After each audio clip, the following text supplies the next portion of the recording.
The Foreign Minister of Bangladesh arrives in New York City after a 16-hour flight. Dr. Deepu Moni is in the US to represent her country at an economic summit hosted by the United Nations. She's held the position since January, and this is her first visit to the UN. There's just enough time to go through the schedule for day one, which is full of meetings, handshakes and diplomatic appearances. The summit is designed to give a voice to developing countries like Bangladesh. The origins of the financial meltdown are in the first world, but poorer countries see themselves as victims of a catastrophe not of their making.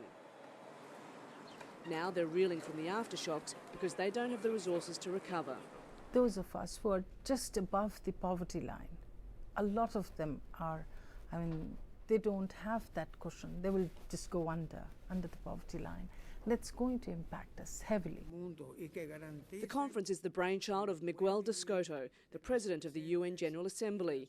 He considers himself a champion of the poor and is proud he's been able to bring together the rich and the not-so-rich. But while there are several prime ministers, presidents and heads of state from developing countries attending, the same can't be said of first world countries, which are represented by low-level officials. That's raised questions over the level of commitment by richer countries in helping poorer ones. The UN Millennium Campaign says it's a matter of political will. According to its figures, in the past 49 years, donor countries have given $2 trillion in aid to developing countries. Yet, in the past year alone, Western countries have managed to spend $18 trillion bailing out their own banks and other financial institutions. This is a copy of the draft outcome document from the summit, which requires the approval of all 126 countries by Friday.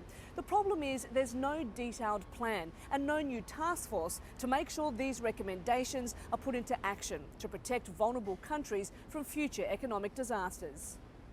We have to get into real action, not just talk about it.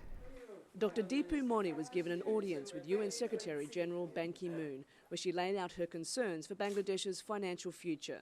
So, when the summit is over, the developing world will be looking for financial help.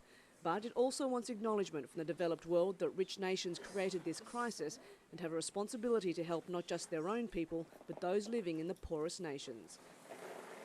I believe that this time it will be different. We have to hope. We have to hope. Kath Turner, AlJazEng at the United Nations, New York.